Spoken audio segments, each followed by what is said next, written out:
ہے، وسائل اور ضرورت کے سامان بھی بہت کم ہیں۔ مولانا قاسم نانوتوی رحمۃ اللہ علیہ نے جواب دیا کہ کیا ہماری تعداد غازیان بدر سے بھی کم ہے؟ یہ فرماتے ہی لوگوں میں جذبہ جہاد پیدا ہو گیا اور جنگ آزادی کا فیصلہ کر لیا گیا۔ حضرت حاجی امداد اللہ رحمۃ اللہ علیہ کو امام، مولانا قاسم نانوتوی رحمۃ اللہ علیہ کو سپہ سالار اور مولانا رشید احمد گنگوئی کو قاضی بنایا گیا۔ مجاہدین ہزاروں کی تعداد میں جمع ہو گئے۔ شاملی کے میدان میں انگریزوں سے مقابلہ ہوا۔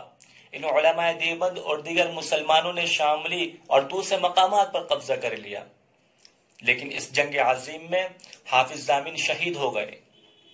مولانا قاسم نانوتوی رحمۃ اللہ علیہ اور مولانا رشید احمد گنگوئی رحمۃ اللہ علیہ زخمی ہو گئے۔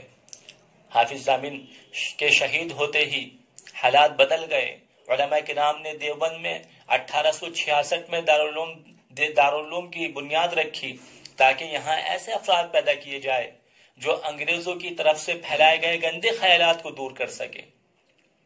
مولانا محمود حسن رحمۃ اللہ علیہ کے اشاروں پر ان کے خادموں نے انگریزوں سے جنگ شروع کر دی۔ شیخ الہند اور ان کے ساتھیوں کو انگریزوں نے گرفتار کر لیا۔ مولانا حسین احمد مدنی رحمۃ اللہ علیہ نے اپنے استاد شیخ الہند کی خدمت کے لیے فوراً خود کو گرفتار کرا لیا اور جیل میں رہ کر قرآن پاک کا حفظ مکمل کیا۔ لیکن اس دوران مفتی کفایت اللہ رحمۃ اللہ علیہ اور مولانا ابوالکلام آزاد رحمۃ اللہ علیہ وغیرہ ہندوستان میں آزادی کی کوشش بدستور انجام دے رہے تھے۔ جب حضرت شیخ الہند اپنے ساتھیوں کے ساتھ جیل سے باہر تشریف لائے تو انگریزی سرکار کے بائیکاٹ کا اعلان کیا۔ علماء کرام نے اس تحریک کو گھر گھر پہنچانے کا فریضہ انجام دیا اور اعلان کیا کہ انگریزوں سے دوستی اور تعلقات رکھنا حرام ہے۔ محترم حضرات، مولانا عبدالباری رحمۃ اللہ علیہ نے اعلان کیا کہ آج سے مسٹر گاندھی کو مہاتما گاندھی کہہ کر پکارا جائے۔ معلوم ہوا کہ ہمارے علماء کرام نے ہی مہاتما کا لقب گاندھی جی کو دیا تھا۔ مہاتما گاندھی کو پورے ہندوستان میں مسلمانوں کے فنڈ سے دورے کرائے گئے۔ جب حضرت شیخ الہند کا انتقال ہوا اور غسل کے لیے کمر سے کپڑا ہٹایا گیا تو ہڈیاں نظر آ رہی تھی، کھال ہٹی ہوئی تھی۔ مولانا حسین احمد مدنی رحمۃ اللہ علیہ نے فرمایا کہ شیخ الہند کو انگریز مالٹے کی جیل کے تہخانے میں لے جاتا اور لوہے کی گرم سلاخیں کمر پر لگاتا اور کہتا تھا کہ محمود حسن انگریز کے حق میں فتویٰ دے دے، تو شیخ الہند رحمۃ اللہ علیہ فرماتے تھے انگریز میرا جسم پگھل سکتا ہے، میں بلال کا وارث ہوں، میں تیرے حق میں فتویٰ نہیں دے سکتا۔ دوستو، یہ تھا شیخ الہند کا عشق صحابہ اور انگریز سے ہندوستان کو آزاد کرانے کا جذبہ۔ دعا کرو کہ اللہ تعالیٰ ان حضرات کے درجات کو بلند فرمائے اور ہمیں ان کے نقش قدم پر چلائے۔ ہندوستان کی سرزمین نے مولانا حسین احمد مدنی رحمۃ اللہ علیہ، مولانا محمد میاں دیوبندی رحمۃ اللہ علیہ اور مولانا حفظ الرحمن بجنوری رحمۃ اللہ علیہ وغیرہ جیسے بہادروں کو جنم دیا، جنہوں نے ہندوستان کی آزادی میں تن من دھن کی بازی لگا دی لیکن انگریز کے سامنے نہیں جھکے۔ مولانا حسین مدنی رحمۃ اللہ علیہ سے انگریز نے کہا تھا کہ کیا تم نے یہ فتویٰ دیا ہے کہ انگریز کی فوج میں بھرتی ہونا حرام ہے؟ فرمایا ہاں، آج بھی میرا یہی فتویٰ ہے۔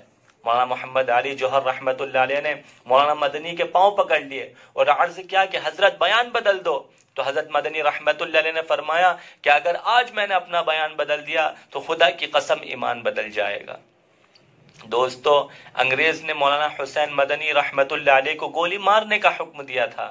جب کراچی میں جلسہ ہوا تو لوگوں کو یہ خیال ہوا کہ مولانا حسین مدنی رحمۃ اللہ علیہ اسٹیج پر نہیں آئیں گے، لیکن مولانا مدنی رحمۃ اللہ علیہ وہ مرد مجاہد جو کاندھے پر کفن رکھ کر اسٹیج پر آئے اور انگریز کو بلبل اور گولیوں کو گل سے مشابہت دے کر کہا، لیے پھرتی ہے بلبل چونچ میں گل، شہید ناز کی تربت کہاں ہے؟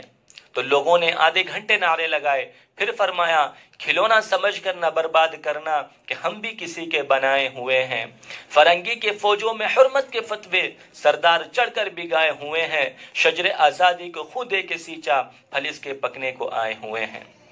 یہی شیخ الاسلام مولانا مدنی رحمۃ اللہ علیہ جب مالٹے کی جیل میں تھے تو گھر کے 19 افراد کے انتقال کی خبر پہنچی تو ایک شعر اپنے والد صاحب کو لکھا، مصائب میں الجھ کر مسکرانا میری فطرت ہے، مجھے ناکامیوں پہ اشک برسانا نہیں آتا۔ یہ تھے شیخ الاسلام مولانا حسین مدنی رحمۃ اللہ علیہ، اتنا بڑا عظیم انسان انگریزوں سے ٹکرانے والا علم و فضل کا بادشاہ، مسلمانوں کو اس مجاہد آزادی پر فخر کرنا چاہیے اور ان کے حق میں دعائے خیر کرنی چاہیے۔ اللہ تعالیٰ ان کے درجات کو بلند سے بلند فرمائے، ان کی قبر کو نور سے بھر دے، اور ہم مسلمانوں کو ان کے نقش قدم۔ آج ہم مسلمانوں سے معلوم کیا جاتا ہے کہ تم نے ملک کے لیے کیا قربانی دی۔ جاؤ ہمالیہ کی بلندی سے پوچھو، تاج محل کی رعنائی سے پوچھو، سرزمین ہند کی شادابی سے پوچھو، ہندوستان کے صحراؤں سے پوچھو، آسمان کے تاروں سے پوچھو، قطب مینار کی بلندی سے پوچھو، لال قلعے کے جھنڈے سے پوچھو، جامع مسجد کی عظمت سے پوچھو۔ یہ سب بتلائیں گے کہ ہم مسلمانوں نے ہندوستان کو کیا دیا۔ مولانا ریاست علی بجنوری نے کیا خوب کہا ہے، یہ اہل جنوب بتلائیں گے کہ ہم نے دیا ہے عالم۔ ہمارے بزرگوں کا یہ شیوا تھا، زخم کھائیں گے، مسکرائیں گے اور پھر انقلاب لائیں گے۔ لہذا اس بات کی ضرورت ہے کہ ان کی تاریخ اور سوانح کو مدرسوں اور اسکولوں میں پڑھایا جائے اور بتلایا جائے کہ اس ملک ہندوستان کو آزاد کرانے میں ہم مسلمانوں کی کس قدر قربانیاں رہی ہے۔ یہ ملک ہمارا اپنا ملک ہے، ہمیں اپنے ملک سے اور ملک والوں سے محبت ہے۔ یہ ہمارا پدری ملک ہے۔ ہمارے بزرگوں کی بڑی قربانیوں سے یہ ملک ہندوستان 15 اگست 1947 کو آزاد ہوا اور 26 جنوری 1950 میں قانون نافذ کر کے ملک میں جمہوریت کا اعلان ہوا۔ اسی لیے 26 جنوری کو یوم جمہوریہ بھی کہتے ہیں۔